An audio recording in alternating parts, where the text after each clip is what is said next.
busy doing those groin, whatever. I'm gonna have nightmares for like 2 weeks. Also, Keith was wearing the same shirt in that video as he is right now, too. So it's not. Oh, I'm sorry. He just has 5 that are the same color. He dresses better than any other radio person. Now, I'll give him that. Nobody even gets to see him. My name's Clem. Like they said, I recently found out that I'm no longer out of shape. I'm actually fat. Oh no! No, it wasn't when I looked in the mirror, you assholes. A doctor told me. He said I have sleep apnea. You don't know sleep apnea? It's a disease that means you're so fat when you go to bed you choke on your own throat. I don't snore. It's like.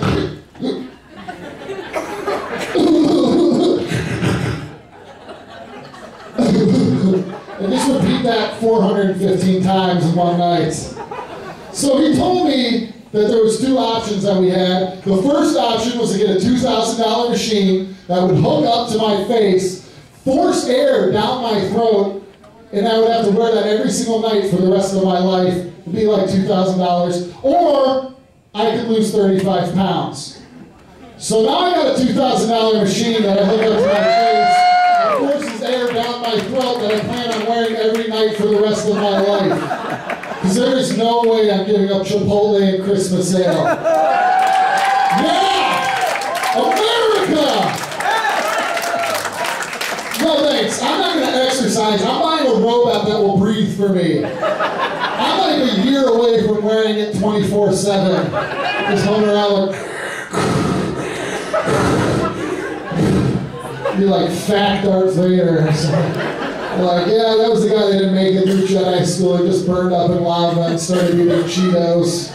I could fit in one of those robes, probably. That is American as American gets. You know, that disease, sleep apnea, because it's not a disease that you can cure with exercise. It's just not. You know what they call sleep apnea in Africa? Nothing. It doesn't exist there. You can ask them, be like, hey, do you have problems sleeping at night?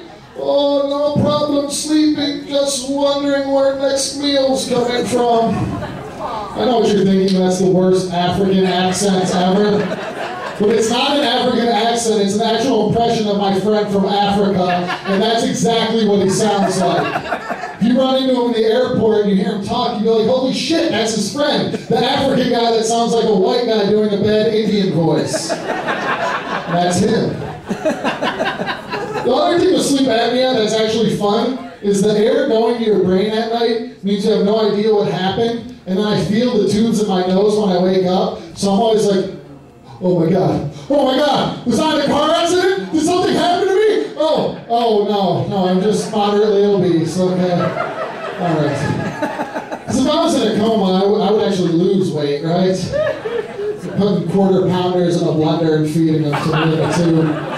It's cheaper than the healthy stuff. I know we had a bunch of assholes that cheered for the Steelers earlier, but are there any Browns fans here? I feel your pain. I watch the games, and I always think it's going to be different for a change, but it's not. It just makes me nostalgic for the good old days. You guys remember the good old days with the Browns? Those 3 years we didn't have a team?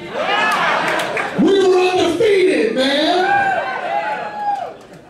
Everybody's excited because we got a new owner. The guy, it's not a great new owner, okay? This guy isn't like a genius that made his money on the internet. He got rich from owning truck stops. That's not good. Rich. He owns Flying J, he owns Pilot. He said he's already going to make improvements to Brown Stadium, and it's not what you're thinking. We're not getting a dome. He's just installing showers in every bathroom. Upper level, the showers are now available for Anderson, Adams, Andrews. Go ahead. Skittles are now 35 cents for the next hour and a half. You use a Pilot Flying J bonus card, and as always, coffee 79 cents. Thank you for stopping by the Cleveland Browns. Cleveland Browns losing since 1999, but hey, when we had a different team, we were good, but it's not really the same team, but we can pretend it was, right?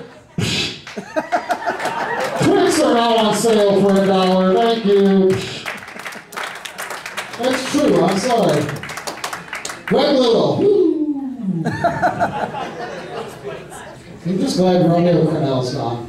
My brother, he tried to explain what being a Cleveland sports fan was like. He said it's like going to the bar and seeing the hottest girl there, and you get her to come home with you.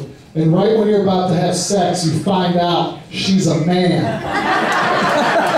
That's wrong. I told him it's like this. You go to the bar, and you see the hottest girl there, and right when you're about to talk to her, your buddy pulls you aside and is like, hey, that's actually a dude. But you ignore him, go after her, and still get shot down. That's what being a Cleveland sports fan is all about. That's okay. I'm going to still make sure my son, when I have one day, is a fan of the Browns and the Indians and the Cavs. And it's not because I have such good memories of those teams. It's because that's what my parents did to me, so I'm going to make that asshole suffer just like I did. Oh, have fun watching Brandon Whedon. He'll be retired in 2 years. He's, what, 45 already? Thanks. We got somebody to give him commentary. Like, obviously he sucks.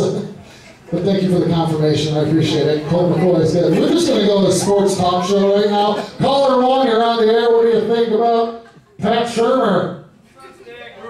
Actually, we got to dump that. Sorry, keep it clean on the radio. All right. Yeah, I don't want to talk about the Browns. No more. We're going to suffer in 4 days, so don't worry about it. You guys excited for Thanksgiving? How many people are here with their family members? I appreciate everybody that raised their hand like this in the classroom. You can tell which people hate their family members more. The people that get along with their family raise their hands politely. The people that didn't just clap and were like, woo! Because they're already wasted. I hate them, but I'm here with them, yeah! Can't wait for stuffing tomorrow. I want to tell you guys that my life wasn't always like this. I used to be rich. I was on the game show Who Wants to Be a Millionaire, and I won $100,000. All that means is I still want to be a millionaire. So the thing is, though, too, is you don't have to be jealous of me because you think I'm rich. The money is long gone. I got married with it, and that's it. I went to 2 WrestleManias too, but mostly the marriage. It's not, yeah, one guy clapping by himself for WrestleMania. See you there next year, buddy. I love being married. I'm not saying anything bad about it because wife can't work with her long hairs. No, it's awesome. The thing is, being on that show sucked because I got really excited for it, and they made a commercial about me, and I told everybody I knew to watch it, and then I saw it, and it said, "Meet Chris, a struggling stand-up comic living in his parents' basement." That's bullshit, millionaire. I live upstairs. I have for 26 years. That hurt my feelings. And the thing is, too, at the time, I thought I was going to be smart and get a part-time job so I didn't spend that money. And I interviewed, and I thought it was going awesome until I got to the point where they asked me how much money I was expecting to make. And I didn't know how to answer that question because the last time I had worked, I made $100,000 a day. Apparently that's asking too much from Dunkin' Donuts. Whatever. I'm a big comic book fan. Growing up, my favorite superhero was always Captain America because he was like America's secret weapon in World War II. He had blonde hair, blue eyes, square jaw. What better person to teach Hitler there's no such thing as a master race? That was a history joke that went over way better than I was expecting. 4 people got it, but they laughed really hard, so I was cool with that. Half the room just stared at me like, who was Hitler? World War II was like 80 years ago. There's still veterans alive. All right. I know you guys are like, just talk about your dick. So I will. My dick is like World War II. Not enough people in this room have respect for it.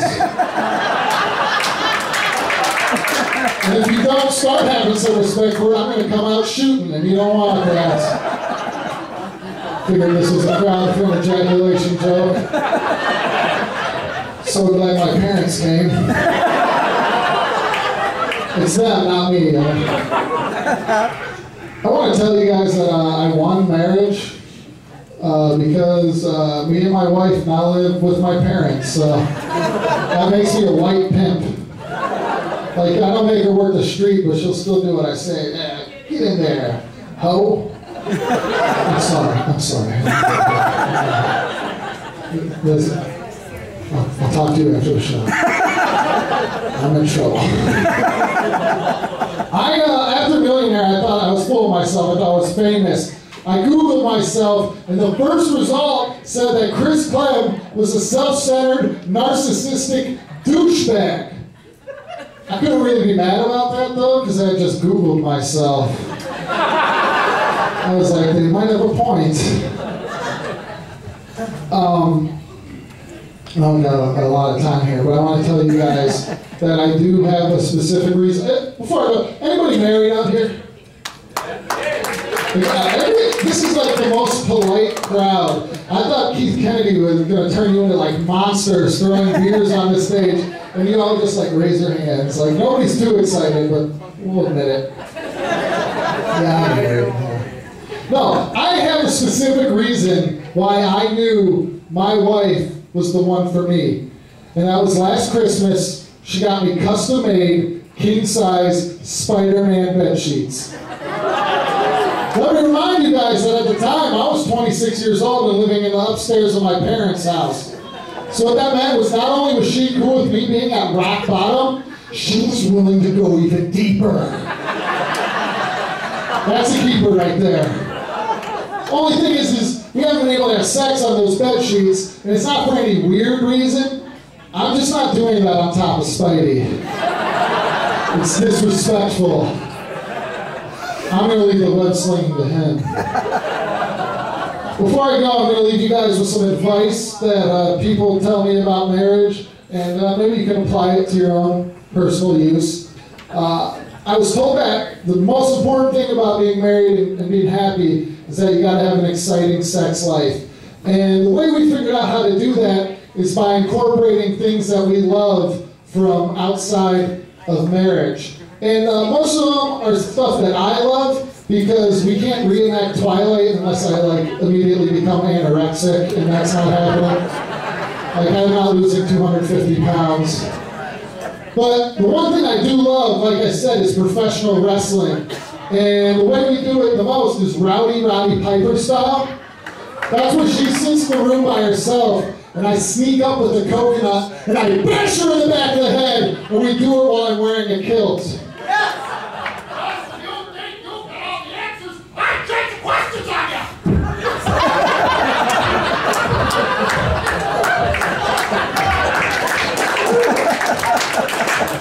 This is not a lot of wrestling fans here tonight.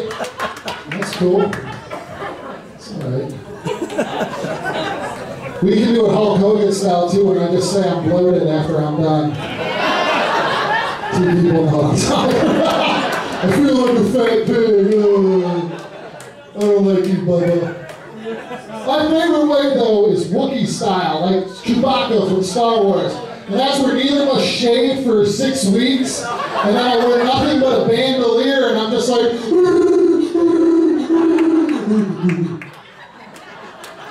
I gotta say, I love it when she calls me Chewy. All right, that's it for me. Thank you very much.